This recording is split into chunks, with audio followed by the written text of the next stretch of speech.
There are some things you can only learn about Remnant after leaving it entirely. Hello everyone, my name is RWBY, and every theory that I make in Volume 9 will in some way be in service of that idea. I believe that Volume 9 is the perfect time to fully send into the magic that is possible in the world of RWBY, which we now know goes beyond just the world of Remnant to other realms, like the Ever After. And the central idea for this video is that Alyx never returned to Remnant, like her fairy tale, The Girl Who Fell Through the World, might suggest. I'm going to start with how this is possible, and then talk about why I believe it's true, and what implications Alyx still being in the Ever After will have for Volume 9. If you are unfamiliar with the fairy tale The Girl Who Fell Through the World, here it is. In the world of RWBY, a young girl flees the consequences of a choice to a magical place, but having never learned from her initial failure, she only succeeds in spreading it. She had fallen through Remnant to a new world, but she wasn't the same girl anymore when she returned to Remnant. Through and after that journey, she had become sad and lonely. This is all assuming that the girl from the intro sequence for Volume 9 is this Alyx, the main character from that fairy tale, which we can tell because she herself does appear in a fairy tale book in the opening. She wears clothing that was common during the time of Ozma's first life after the Calamity, once the world became known as Remnant. Now you might say to me, but RWBY, Alyx is thousands of years old, and not only that, but the fairy tale ends with her returning to Remnant. We already know that she returned. How could she possibly still be there? And to that, I would say, well, that's what you think. You don't necessarily know that, and that's what the writers want you to think, because misdirection is necessary for a good plot twist. RWBY has taught us that fairy tales begin from a truth, but they mold and change over time until only some amount of that truth is left. So not everything that we've been told about this fairy tale is guaranteed to actually be true just because it's what's been presented to us. There is no one on Remnant who knows more about fairy tales than the man who was alive when all of them were seen as true history instead, Professor Ozpin. And it just so happens that Professor Ozpin once curated an entire book on fairy tales. Fairy Tales of Remnant is a collection of fairy tales, each published alongside Ozpin's thoughts on each of them. And in this book, Ozpin says that not only are there multiple versions of the same fairy tale, but he actually openly admits to altering one of the fairy tales himself. This is all to say that not one true version of the fairy tale exists, and multiple versions exist that each have been changed slightly originally from the actual truth. However, The Girl Who Fell Through the World is notably absent from this book. It is not in here. There are about a dozen fairy tales or so, but The Girl Who Fell from the World instead appears in Roman Holiday, in which it is a story that is told to inspire Neo to some extent, or I guess trivia to some extent. For The Girl Who Fell Through the World, there is no guarantee that Alyx ever returned, though the overall accuracy of the story does suggest that someone knew enough about her story to tell it after it was over. Whether that somebody already knew about the Ever After before she even went there, or someone else returned to Remnant in her place. Or, perhaps, as I'll get to near the end of this video, Alyx's presence could still be felt in the Ever After, even after she left, if, indeed, she did leave. In the Volume 9 intro, it appears that Team RWBY is following the shadowy figure of Alyx through the Ever After. It implies that she is not actually there, but Blake follows her most closely, insinuating that Blake is leading her team on this journey, perhaps as the team member who knows the most about the fairy tale and wants to follow in its footsteps in order to leave. The idea is that Blake thinks if they do what Alyx did, they will return home too. And based on Alyx's outfit, we're led to believe Alyx fell a very long time ago. But I don't believe for a second that the intro is suggesting that Alyx is a flashback exclusive character who will never interact with Team RWBY in a present physical sense. Because that's just not quite fun. Because what if Alyx never actually left? What if she is truly still there on the island as the intro's ending might imply if you look here, and she actually has been there for a long time? We know that people do age in the ever after, because Little calls themselves young. But it's not impossible to believe that Alyx might be immortal, because it wouldn't be the first time in RWBY that that's been the case for somebody.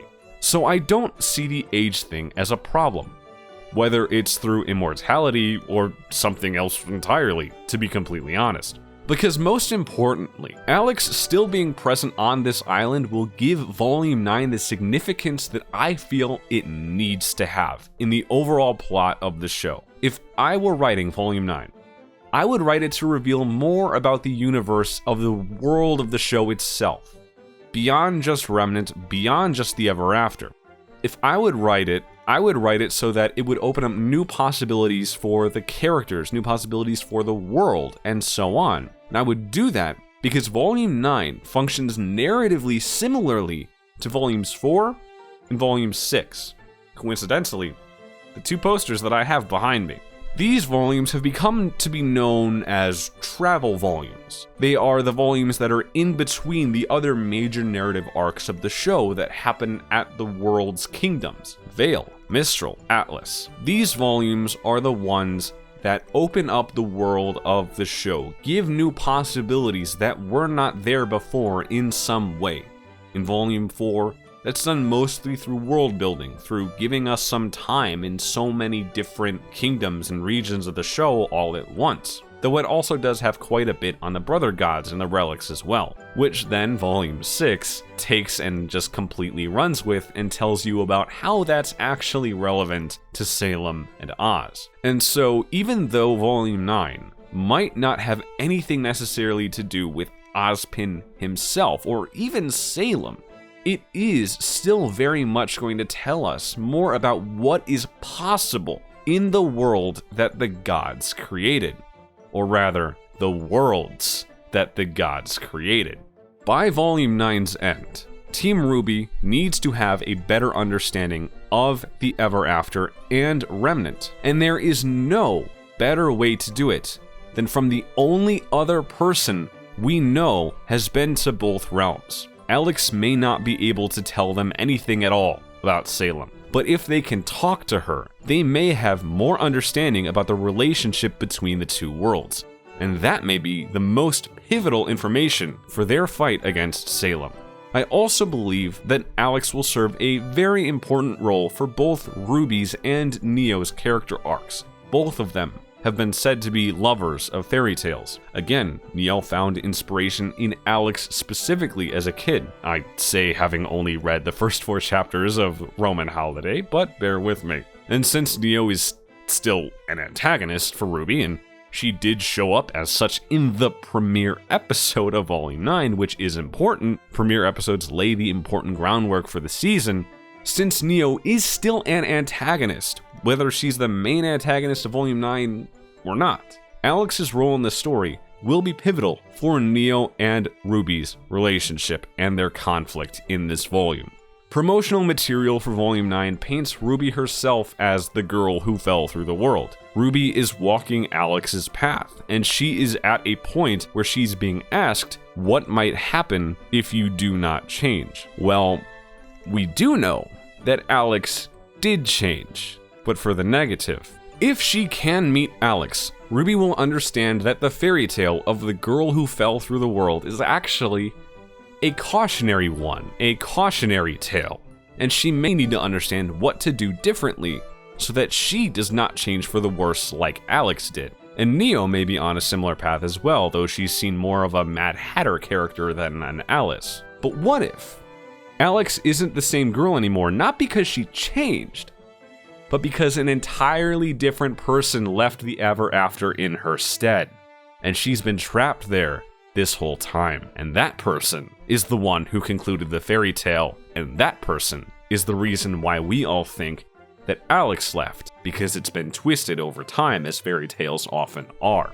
If so, as RWBY and Neo are going to be central characters this volume, both learning from Alyx to an extent, someone is going to have to stay behind for the others to escape. Right now, that's looking a lot more like RWBY's position than Neo's. RWBY's going to be the one to want to do that more than Neo if either of them are. But time will tell. And if Alyx truly did leave all by herself, and the fairy tale is just as true as it seems, that doesn't necessarily mean that Team RWBY can't interact with her at all. Even if Alyx were truly gone and lived a full life on Remnant a millennia ago and died of natural causes like old age, even if all of that happened, the island this ever after could still present her as she was when she was there. We see two RWBYs here in this shot. A prevailing theory is that Neo is confronting RWBY dressed as RWBY's younger self, and RWBY is asking Neo what she is going to choose to be in the ever after. I wouldn't mind that entirely if that were the case, because I do want RWBY and Neo to have that kind of conversation. I do believe that that is going to serve both of them very well. It would do well for the story, but I'm also me, and I want the ever after, I want the tree, whatever you want to call it, to continue to put RWBY down a certain path for her in her alone time, like it does with her in the first episode. After Team RWBY follows in the girl's footsteps, the ever after could manifest a true-to-life version of Alyx for RWBY to engage with on her own, as if she were still around, and that would help guide Ruby Rose ultimately to where she needs to go. I would settle for that conclusion. I would. I think that would be totally fine. But more than anything, where I see this show's narrative going is one where Alyx is in a uniquely suitable position for the deepest secrets of the ever after and for Remnant itself to truly come to light. The best way for her to do that is in a living, breathing form, and one where she knows how to do everything in the ever after, including leaving it. But she can't do that by herself. And that's the gist of what I have to say. Alyx is still there. I want to believe that she is, because everything that I see in the show moving forward means that we need to have a character who's already attempted that path. And it may well have more to do with Salem than we think as well. But what do you think? Do you think Alyx is in the ever after still? Do you even want her to be there? Let me know down below, and like and subscribe for more theories, whether or not they're in a dedicated video like this one, or if it's just something that I happen to say off the cuff in one of my reaction videos as well, which I'm also doing for Volume 9. I'm uploading those reaction videos once a week, exactly 1 week after the episode airs, as is the norm for RWBY. But if you want early access to those videos, well then, please consider supporting me on Patreon. It's a $5 a month thing, and you'll be able to watch those reaction videos on Sunday mornings, the morning following the episode's airing. And with that all being said, I'll see you next time.